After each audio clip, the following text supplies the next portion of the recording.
건강을 챙긴다고 매일 한 움큼씩 드시는 그 견과류가 사실은 여러분의 신장을 조금씩 갉아먹고 있을 수도 있습니다. 질병관리청이 작년에 발표한 자료에 따르면 60세 이상 어르신 중 10명 중 7명이 자신도 모르게 신장을 해치고 있었으며 그중 80% 이상은 오히려 건강에 좋은 일을 하고 있다고 믿고 있었습니다. 혹시 여러분도 그렇지 않으신가요?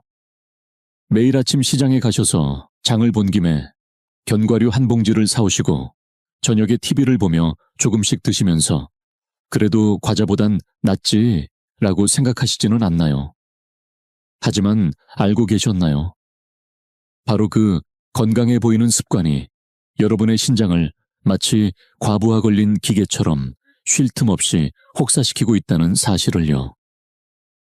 그렇게 돌고 돌던 신장이 결국 멈춰서는 날 부어오른 다리 때문에 신발이 들어가지 않고 밤마다 화장실에 4~5번씩 일어나 잠을 제대로 못 자고 머릿속이 뿌얘지고 자꾸만 깜빡깜빡하게 되었을 때 그제야 원인을 찾게 되실 겁니다.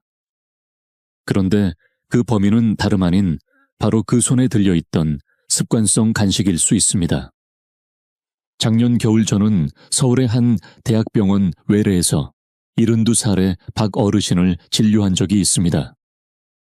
검사 결과가 나오는 순간 곁에 있던 딸부는 그 자리에서 눈물을 쏟았고 신장 기능은 이미 거의 40% 가까이 떨어진 상태였습니다. 박 어르신은 제게 이렇게 물으셨습니다. 의사 선생님, 저는 매일 건강을 챙긴다고 생각하며 살아왔는데 왜 이런 결과가 나온 겁니까? 제가 생활 습관을 하나씩 여쭤보자 그제야 방안이 조용해질 정도의 진실이 드러났습니다. 저는 30년 넘게 신장내과에서 환자들을 만나며 비슷한 안타까움을 수도 없이 보아왔습니다. 지금 이 영상을 보고 계신 여러분도 스스로를 한번 점검해 보시기 바랍니다. 밤에 화장실을 2번 이상 가는지, 아침에 일어나면 머리가 멍한지, 발목이나 종아리가 자주 붓는지, 기억력이 예전보다 눈에 띄게 떨어졌는지 이 가운데 2가지 이상 해당된다면 신장은 이미 구조 신호를 보내고 있을 가능성이 큽니다. 앞으로 약 15분 동안 저는 3가지를 분명히 알려드리려 합니다. 조용히 신장을 망가뜨리는 5가지 견과류는 무엇인지, 오히려 신장과 뇌를 지켜주는 4가지 견과류는 무엇인지, 그리고 무엇보다 어떻게 먹어야 효과가 나는지입니다. 오늘 내용은 건강 정보를 위한 안내이며 진단이나 치료를 대신할 수 없고 증상이 심하거나 오래 지속된다면 반드시 전문의와 상담하시기 바랍니다. 그렇다면 박 어르신이 매일 먹던 것은 무엇이었을까요? 왜 견과류가 신장을 이렇게까지 괴롭히는 걸까요? 답은 의외로 놀라울 수 있습니다.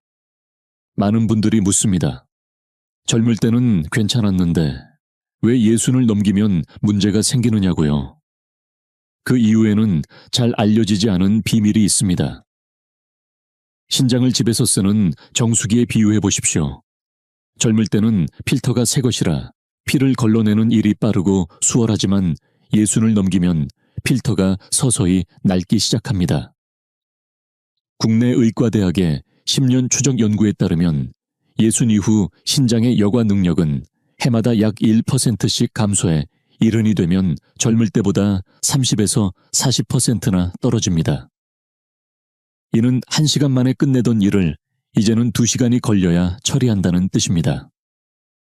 문제는 먹는 양과 내용은 그대로인데 처리 능력만 줄어든다는 점입니다. 마치 고속도로에 차가 몰려 점점 막히는 것처럼 부담은 계속 쌓입니다. 더 무서운 사실은 신장이 아프다고 소리치지 않는다는 점입니다. 잦은 야간 배뇨, 이유 없는 부종 하루가 다르게 흐려지는 머릿속 떨어지는 기억력. 우리는 이를 단순한 노화로 넘기지만 사실은 신장이 마지막 힘을 다해 보내는 신호입니다. 이 원리를 이해하셨다면 이제 어떤 견과류가 신장을 해치고 있는지 하나씩 짚어보겠습니다. 여러분, 먼저 하나 여쭤보겠습니다. 혹시 집에 해바라기 씨 있으신가요? 만약 있다면 지금부터 드릴 이야기는 반드시 귀 기울여 들으셔야 합니다. 해바라기 씨에는 옥살산이라는 성분이 숨어 있습니다. 100g 기준으로 무려 90mg의 옥살산이 들어있는데 이 수치는 시금치보다도 3배 가까이 많습니다. 이 성분은 체내로 들어오면 반드시 신장을 통해 배출되어야 합니다. 상상해보세요. 집에서 쓰는 수도관에 하얀 물때가 끼듯이 이 옥살산도 신장에 아주 가느다란 관을 따라 서서히 쌓이기 시작합니다. 처음에는 아무 증상도 없지만 시간이 지날수록 그 찌꺼기가 굳어가고 결국엔 돌처럼 단단해져 결석이 생기게 됩니다. 실제로 국내 의학연구기관의 자료에 따르면 60세 이상 어르신들의 신장결석 발병률은 30대 젊은 층보다 약 2.8배 높다고 보고되었습니다. 그리고 결석 환자들의 식습관을 조사해 본 결과 해바라기 씨를 오랫동안 즐겨 먹은 분들이 유독 많았다는 사실도 드러났습니다. 작년 3월 저는 부산에서 올라오신 68세의 정모 어르신을 진료했습니다.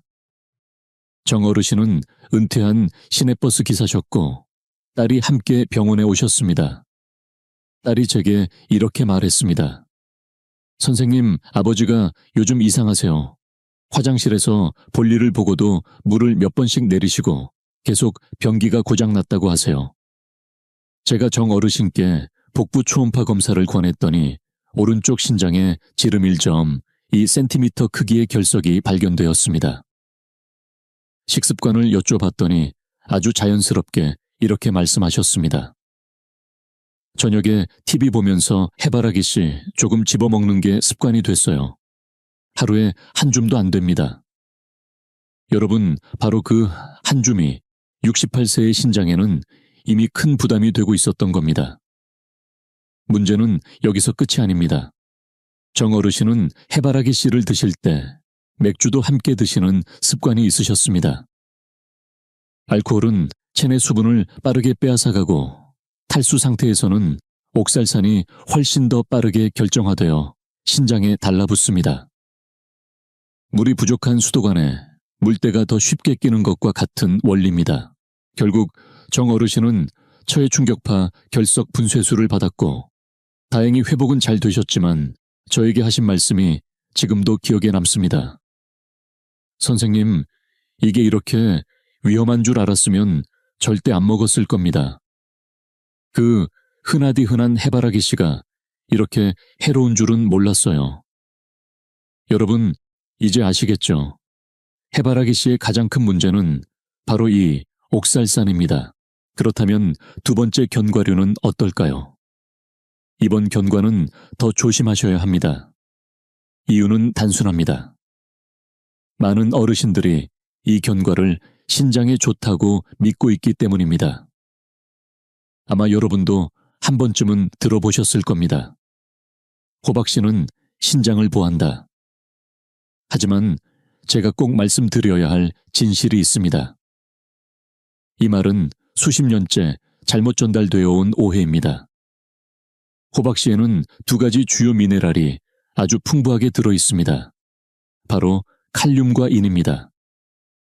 100g 기준으로 칼륨은 약 800mg, 인은 무려 1200mg으로 칼륨은 바나나의 2배, 인은 우유의 10배에 해당하는 양입니다. 젊을 때는 신장이 이런 무기질을 비교적 잘 걸러낼 수 있습니다. 마치 쓰레기 처리장이 자동으로 작동하듯 불필요한 미네랄을 빨리 배출하죠. 하지만 예순을 넘어서면 그 처리장의 기계들이 하나둘씩 낡아가기 시작합니다. 속도가 느려지고 결국에는 몸속에 쌓이게 됩니다. 그렇다면 칼륨이 쌓이면 어떤 일이 벌어질까요? 심장이 두근거리거나 불규칙하게 뛰고 다리나 손이 저리며 감각이 둔해지고 호흡이 가빠지는 증상이 나타날 수 있습니다. 인이 쌓이면 어떻게 될까요? 피부가 가렵고 뼈가 시리고 아프며 혈관에 석회가 끼듯 굳어져가는 칼슘 침착이 진행될 수 있습니다. 국내 대형 대학병원 연구팀이 65세 이상 노인 320명을 대상으로 2년 동안 추적 조사한 결과 혈중인 수치가 기준치 이상으로 높은 분들 중 38%가 꾸준히 호박씨를 섭취해온 것으로 나타났습니다. 작년 여름 대구 달서구에 사시는 70세 이모 여사님이 저를 찾아오셨습니다. 동사무소에서 일하시다 은퇴하신 분이었는데 그날 진료실에 들어오실 때부터 걸음걸이가 힘겨워 보였습니다. 다리가 많이 붓고 신발이 맞지 않아 끈도 제대로 묶지 못하고 계셨습니다. 제가 평소 드시는 건강보조식품이나 식습관을 여쭤보니 뜻밖에도 이렇게 말씀하셨습니다. 건강식품은 따로 안 먹고요. 그냥 매일 아침에 호박씨 한 줌씩 먹어요. 옆집 초 여사님이 이거 신장에 좋다고 해서 벌써 10년 넘게 먹고 있어요. 하지만 체혈 결과를 확인한 순간 이 여사님도 놀라움을 감추지 못하셨습니다. 혈중 칼륨 수치는 5.8 정상은 3.5에서 5.5 사이고 혈중인은 2.1로 정상 상한선인 1.5를 훌쩍 넘었습니다. 그분은 당황한 얼굴로 말씀하셨습니다. 선생님, 저는 몸에 좋으라고 챙겨 먹은 건데요. 왜 오히려 병이 된 거죠? 제가 조용히 설명드렸습니다. 젊었을 때는 아무렇지 않았겠지만 지금은 신장이 그렇게 많은 칼륨과 인을 감당하지 못합니다. 이후 호박씨 섭취를 중단하고 식단을 조정한 뒤 석 달 후 다시 검사를 해보니 수치는 점차 정상 범위로 돌아왔고 다리 부종도 많이 가라앉았습니다. 그 뒤로 이 여사님은 주변 분들에게 늘 이렇게 말씀하신다고 합니다. 보신하려고 아무거나 먹다간 더 허약해지는 수가 있어요. 내 몸에 맞는 보약이 따로 있지.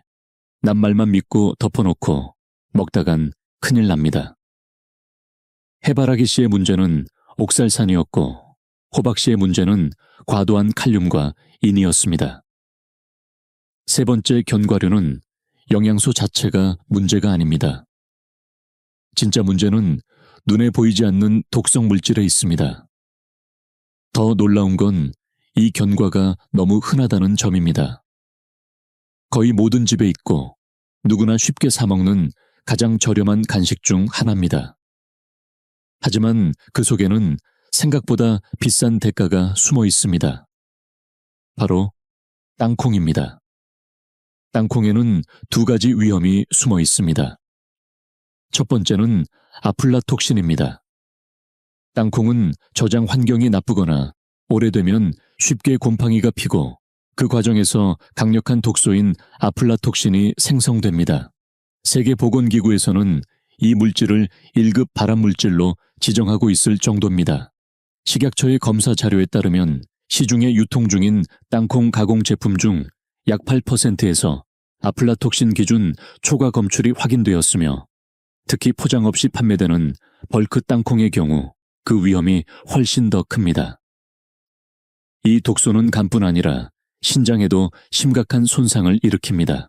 두 번째 위험은 나트륨입니다. 시중의 대부분 땅콩은 소금의 볶은 제품들입니다. 50g의 땅콩에는 약 200mg의 나트륨이 들어있는데 이는 하루 권장 섭취량의 10%에 해당하는 양입니다. 고나트륨은 혈압을 높이고 신장에 걸리는 부담을 키우며 심한 경우 몸이 쉽게 붓는 부종을 일으킬 수 있습니다. 여기에 만약 술을 곁들이게 되면 상황은 더욱 나빠집니다. 술은 체내 수분을 빼앗고 탈수 상태에서 높은 나트륨이 함께 작용하면 신장은 마치 사막 한가운데서 쉬지도 못하고 일만 하는 상태가 됩니다. 작년 추석 연휴가 끝난 직후 광주 서구에 사시는 65살 김모 어르신이 저를 찾아오셨습니다. 젊은 시절에는 중식당 주방장으로 일하셨던 분이었습니다. 그날 오신 김 어르신은 유난히 피곤해 보였고 눈 밑은 거무스름했으며 소변 색깔도 평소보다 진하다고 하셨습니다. 제가 연휴 동안 무엇을 하셨냐고 물었더니 이렇게 대답하셨습니다. 그냥 집에서 야구 중계 보면서 땅콩 좀 까먹고 맥주 한두 잔 곁들였죠. 한 사흘 정도. 하루에 먹는 양을 여쭈어보니 그리 많지는 않아요. 그냥 한 공기 정도. 어차피 땅콩은 싸니까요. 라고 하셨습니다. 검사 결과는 심각했습니다. 간 수치는 135로 정상 범위인 40-110을 크게 넘었고 요산 수치도 560으로 기준치를 초과했으며 간 기능 검사도 전반적으로 이상이 있었습니다. 저는 조심스럽게 설명드렸습니다. 김 선생님, 이번 연휴에 드신 땅콩과 맥주가 간과 신장을 한꺼번에 혹사시킨 겁니다. 김 어르신은 후회스러운 표정으로 말씀하셨습니다. 선생님, 이게 이렇게 위험한 줄 알았으면 절대 그렇게 안 먹었죠. 땅콩이야 흔하고 싸서 대수롭지 않게 생각했는데 이럴 줄이야. 이후 2주간 집중 치료와 더불어 땅콩과 술을 완전히 끊으신 결과 수치는 점차 안정되기 시작했습니다. 여러분, 땅콩은 작고 흔하지만 60세 이후의 몸에는 결코 가볍게 볼 수 없는 간식입니다. 지금까지 3가지 해로운 견과류를 정리해 드렸습니다. 첫 번째, 해바라기 씨는 옥살산이 신장 결석을 유발합니다. 두 번째, 호박 씨는 과도한 칼륨과 인으로 전해질 균형을 무너뜨립니다. 그리고 세 번째, 땅콩은 아플라톡신과 나트륨으로 간과 신장을 동시에 공격합니다. 이제 네 번째, 견과입니다. 문제는 여전히 심각합니다. 보기엔 말랑하고 달콤한 이 견과는 우리의 혈당을 마치 롤러코스터 태우듯 요동치게 만듭니다. 바로 캐슈넛입니다. 캐슈넛의 문제는 다른 곳이 아니라 바로 탄수화물에 있습니다. 100g 기준으로 캐슈넛에는 30g에 가까운 탄수화물이 들어 있습니다. 이 수치는 아몬드의 2배, 호두의 3배 수준입니다. 탄수화물은 우리 몸에 들어오면 곧바로 포도당으로 전환되어 혈당을 올립니다. 이때 혈당은 빠르게 치솟고 몸은 이를 낮추기 위해 인슐린을 급하게 분비합니다. 문제는 여기서부터입니다. 예순을 넘기면 인슐린이 제대로 작동하지 않기 시작합니다. 마치 녹슨 열쇠가 자물쇠에 들어가도 잘 돌지 않는 것처럼 인슐린의 민감도가 떨어지는 것이죠. 이를 의학적으로는 인슐린 저항성이라고 합니다. 질병관리청의 전국 조사에 따르면 60세 이상 인구의 약 40%가 이미 인슐린 저항성이 나타나고 있으며 이는 당뇨병으로 가는 초기 신호입니다. 문제는 혈당이 들쑥날쑥하게 되면 신장에도 상당한 스트레스가 간다는 점입니다. 마치 수압이 불안정한 수도관이 점점 손상되는 것처럼 혈당의 불안정은 신장의 미세혈관을 끊임없이 자극합니다. 그뿐만이 아닙니다. 뇌는 안정적인 에너지원이 필요한 기관인데 혈당이 출렁이면 집중력도 흐트러지고 기억력은 점점 떨어집니다. 특히 식사 후 심하게 졸리는 증상은 뇌가 제 역할을 못하고 있다는 신호일 수 있습니다. 국내 한 대학병원 신경과 연구진이 1,500명의 노인을 5년간 추적 관찰한 결과 혈당이 자주 급변하는 이들의 인지기능 저하 위험은 안정적인 혈당을 유지한 그룹보다 무려 60%나 더 높았습니다. 작년 가을 경기 수원에 사는 69세 강모 여사님이 진료실을 찾으셨습니다. 은퇴한 중학교 국어 교사셨던 그분은 최근 들어 말한 내용을 자주 잊고 식사 후엔 꼭 졸려서 누워야 한다며 걱정된다는 딸과 함께 오셨습니다. 제가 간식을 뭘 드시냐고 묻자 이렇게 말씀하셨습니다. 제가 원래 혈당이 조금 높거든요. 병원에서는 설탕은 피하라고 해서 캐슈넛을 매일 조금씩 먹어요. 견과류는 혈당에 좋다고 하잖아요. 여러분, 여기서 바로 문제가 보이시나요?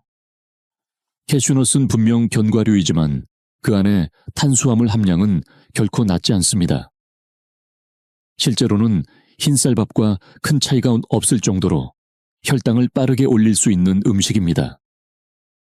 제가 식후 2시간 혈당을 측정해보라고 권했고 캐슈넛을 한 줌 먹은 후 재본이 11.8까지 올라갔습니다. 원래 정상 수치는 7.8 이하여야 합니다.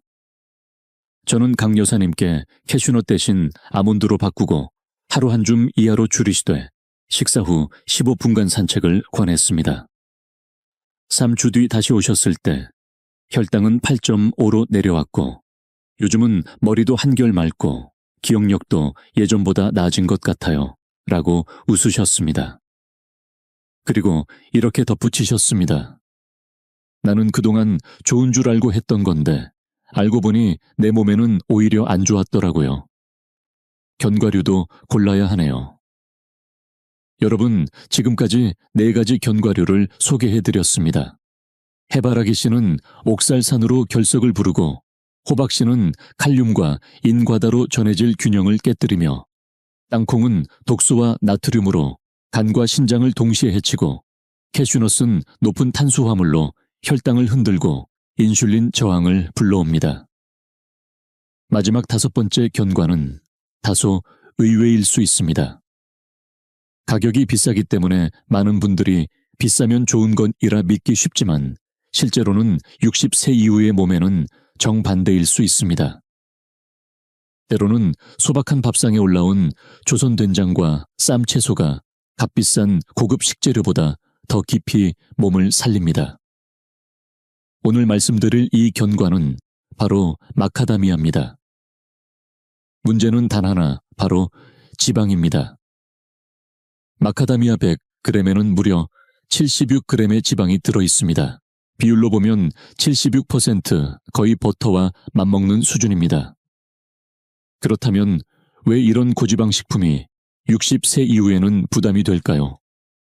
우리 몸속 소화기관을 하나의 생산 라인, 즉 컨베이어 벨트라고 생각해 보세요. 위에서 소장대장을 거쳐 간과 신장까지 영양이 전달되는 이 시스템은 젊을 때는 속도가 빠릅니다. 그래서 지방도 큰 문제 없이 흡수되고 배출됩니다. 하지만 나이가 들면 이 컨베이어 벨트의 속도는 점점 느려지게 됩니다. 위산은 줄고 장의 연동운동은 느려지며 쓸개즙도 부족해지고 간의 대사 능력은 떨어지며 신장은 점점 부담을 느끼기 시작합니다. 그 결과 지방이 많은 음식을 섭취하면 마치 퇴근길의 고속도로처럼 소화계 전반이 꽉 막히게 되는 것입니다. 처음에는 구역질 더부룩함, 기름진 변과 같은 증상으로 나타나고 장기적으로는 혈중 중성지방, 상승 지방간, 체중 증가 신장 부담으로 이어집니다. 경북 포항의 대학교 병원 영양학 연구팀이 800명의 어르신을 대상으로 삼 연간 추적 관찰한 연구에서 고지방 시기를 지속한 그룹은 신장 사구체 여과율이 연 평균 1.8배 빠르게 감소했습니다. 이는 노화보다 더 빠른 속도로 신장이 손상되고 있다는 것을 의미합니다.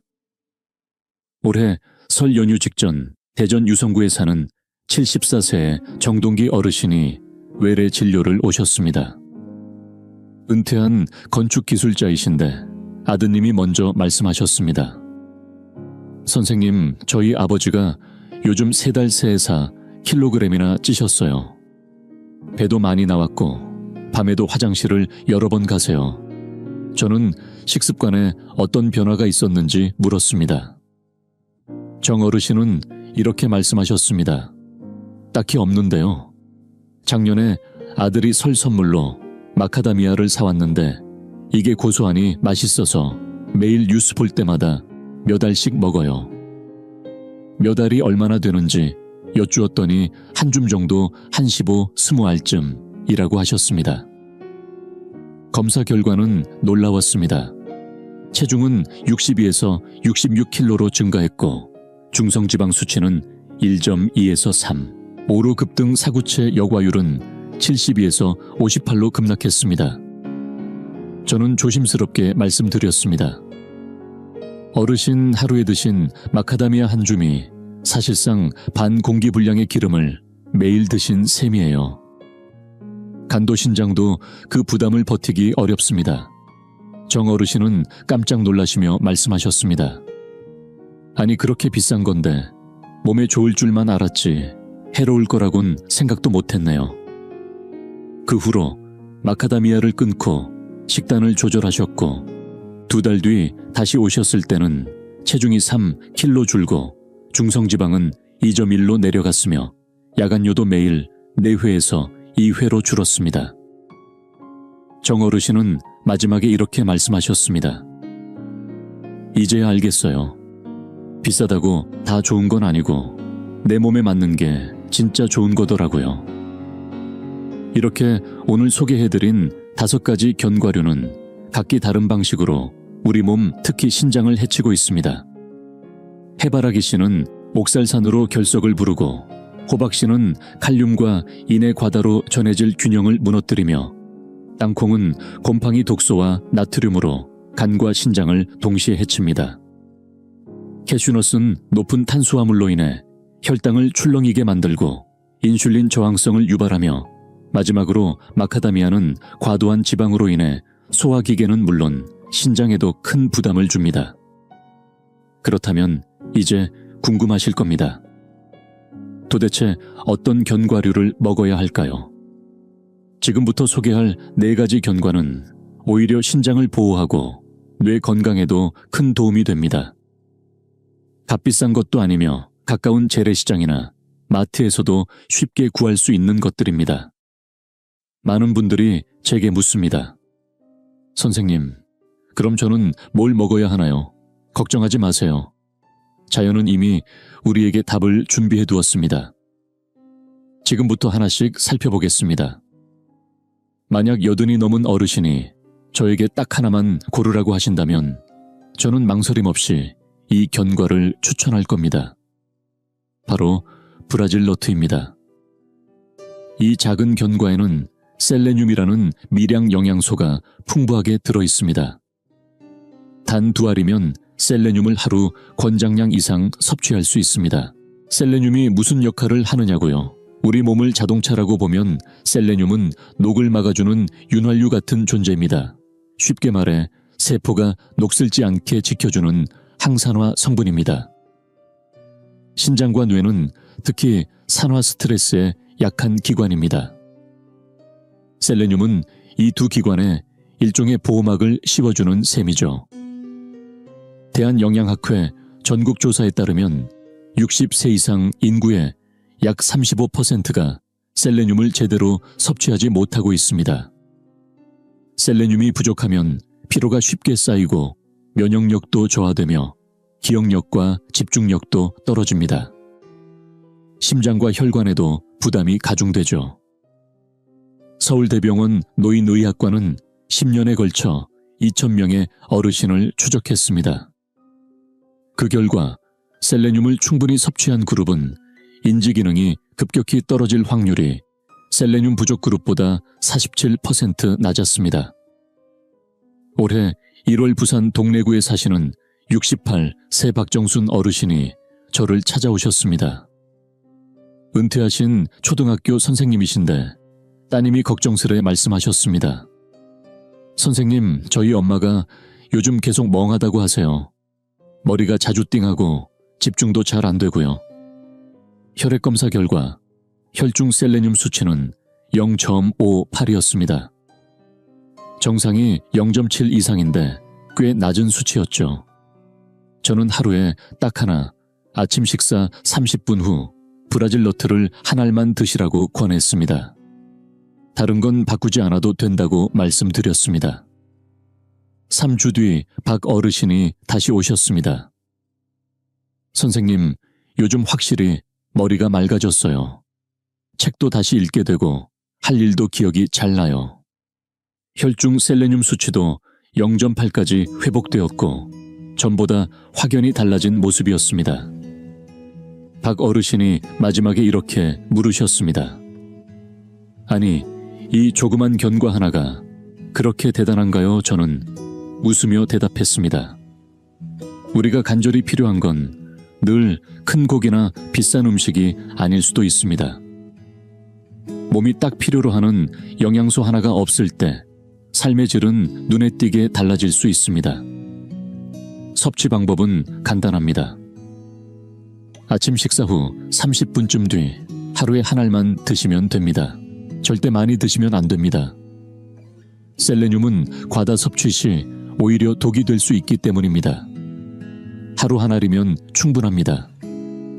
수입식품 코너나 인터넷에서도 무염무가미 제품을 쉽게 구하실 수 있고 냉장 보관하시면 오랫동안 안전하게 드실 수 있습니다. 자연의 신비는 정말 놀랍습니다.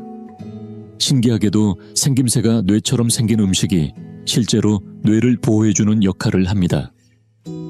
대표적인 예가 바로 호두입니다.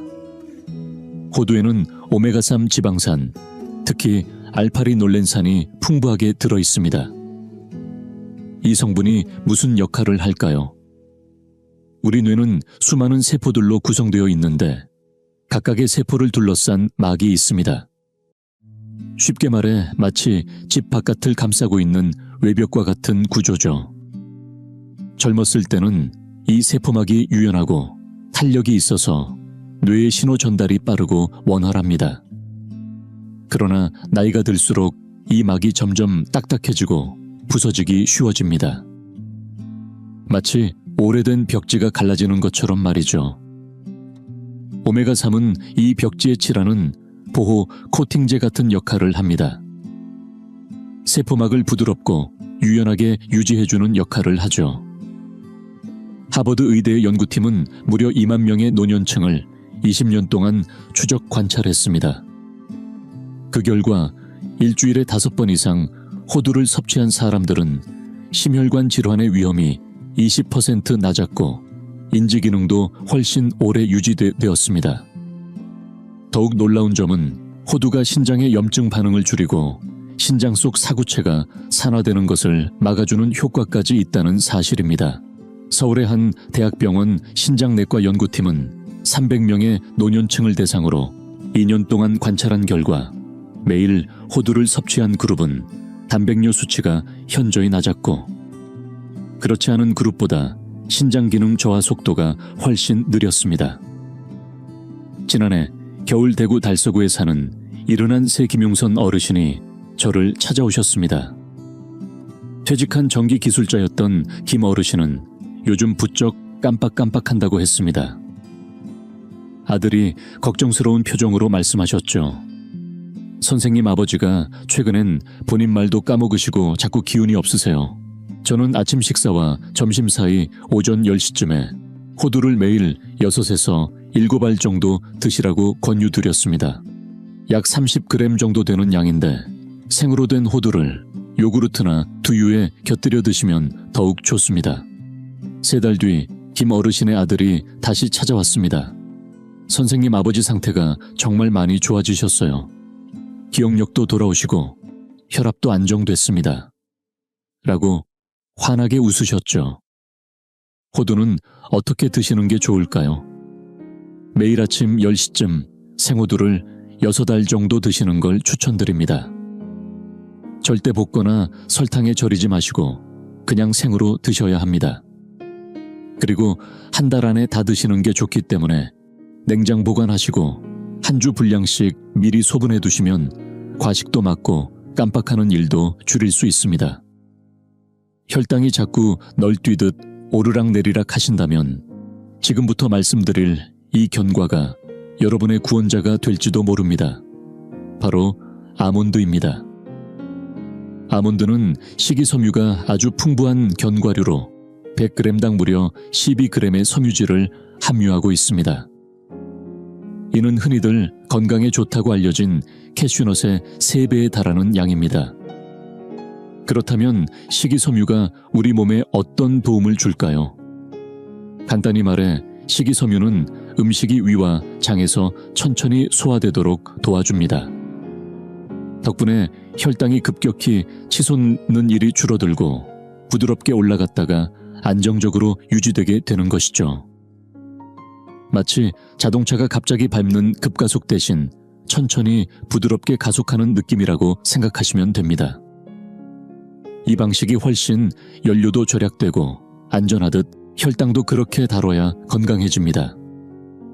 대한당뇨병학회의 연구에서도 아몬드를 식사 사이에 간식으로 섭취한 그룹이 그렇지 않은 그룹보다 식후 혈당 상승폭이 평균 30% 낮은 것으로 나타났습니다. 게다가 아몬드는 칼륨 함량이 높으면서도 나트륨 함량이 낮기 때문에 혈압을 올리거나 신장에 부담을 주지도 않습니다. 오히려 혈압 안정에 도움을 주는 역할을 하죠. 수원 팔달구에 사는 73세 마석진 어르신은 평생 회계사로 일하다가 은퇴하신 분입니다. 평소 당화혈색소가 7.2로 약을 복용하라는 권유를 받았지만 본인은 약에 의존하기 전에 식단을 바꿔보고 싶다고 하셨습니다. 그래서 저는 마 어르신께 매일 오후 3시에 생아몬드 10알에서 15알 정도를 녹차 한 잔과 함께 드시도록 권했습니다. 그리고 아침 저녁으로 각각 30분씩 산책을 추가해보자고 했죠. 3달 후 다시 뵌 마 어르신의 혈당 수치는 놀라운 변화를 보였습니다. 당화혈색소는 6.5까지 떨어졌고 식후 혈당도 훨씬 더 안정적으로 유지되고 있었습니다. 어르신은 환하게 웃으며 이렇게 말씀하셨습니다. 이제 오후 3시만 되면 아몬드 먹는 시간이 기다려져요. 하루 중 가장 기분 좋은 시간이 됐습니다. 그렇다면 어떻게 먹어야 할까요? 하루 권장량은 오후 3시쯤 공복이 아니면서 식사와도 너무 멀지 않은 시간에 10개에서 15개의 생아몬드를 드시는 겁니다. 볶거나 소금에 절인 제품은 피하고 무가당 생아몬드를 고르셔야 합니다. 하루 총 섭취량은 30g을 넘기지 않는 것이 좋고 오전에는 호두를 오후에는 아몬드를 먹는 방식으로 시간대를 나누면 영양 균형도 맞출 수 있습니다. 밤에 4-5번씩 자꾸 깨신다면 지금 필요한 건 수면제가 아니라 작고 고마운 이 견과일지도 모릅니다. 바로 피스타치오입니다. 피스타치오는 천연 멜라토닌이 아주 풍부하게 들어있는 특별한 견과입니다. 50g 기준으로 무려 660 마이크로그램의 멜라토닌을 함유하고 있어 다른 견과보다 10배 이상 많습니다. 멜라토닌이란 무엇일까요? 쉽게 말해 우리 몸이 스스로 분비하는 잠, 오라는 신호등입니다.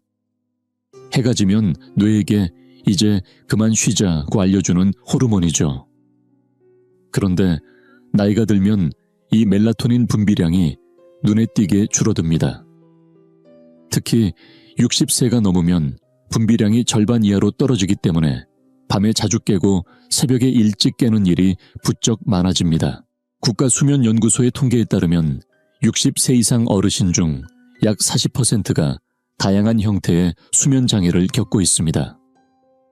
10명 중 4명이 숙면을 못하고 있다는 뜻입니다.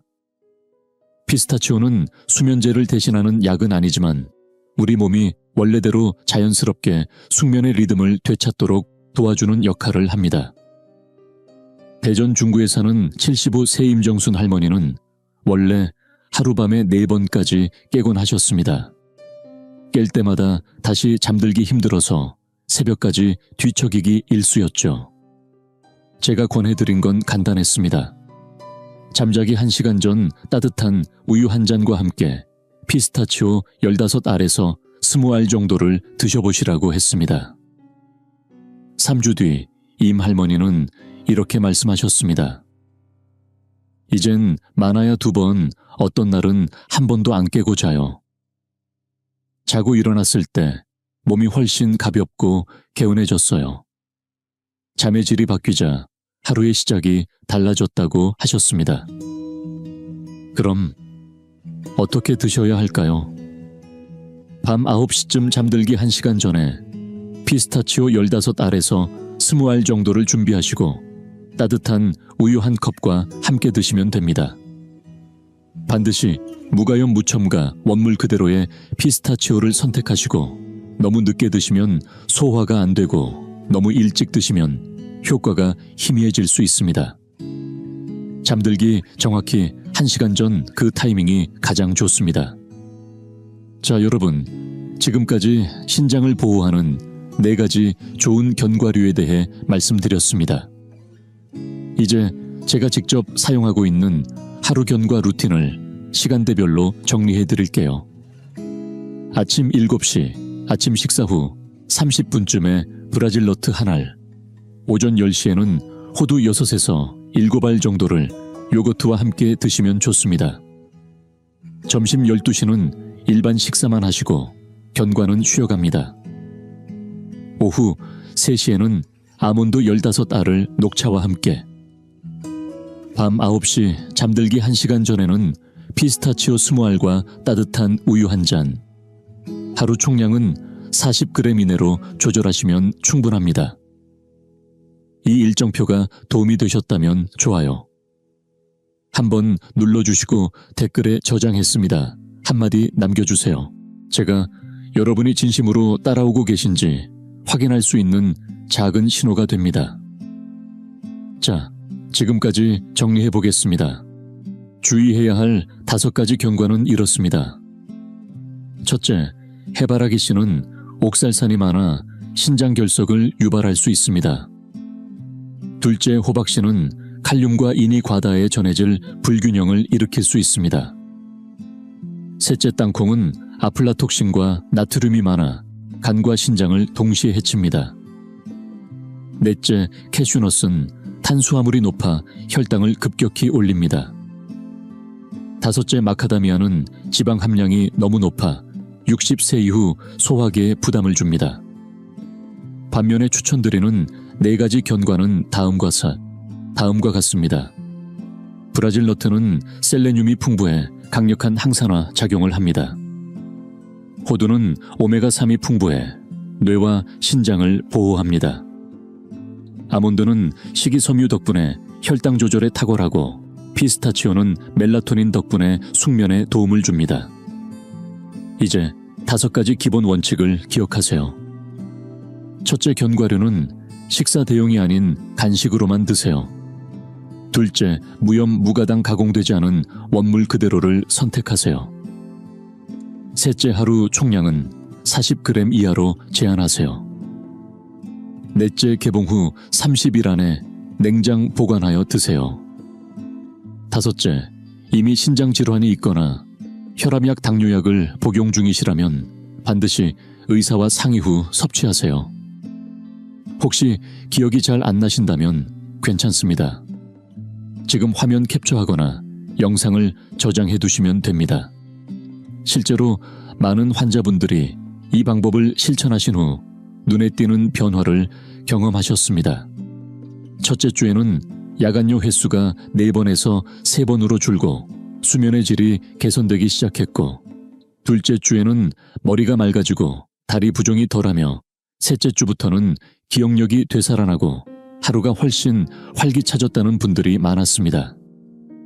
한 달쯤 지나면 몸이 한결 가벼워지고 혈압도 안정되었다는 후기들을 자주 듣습니다. 이건 기적이 아닙니다. 단지 여러분의 몸이 드디어 제대로 된 영향을 받기 시작했기 때문입니다. 그리고 불필요한 부담을 내려놓기 시작했기 때문입니다.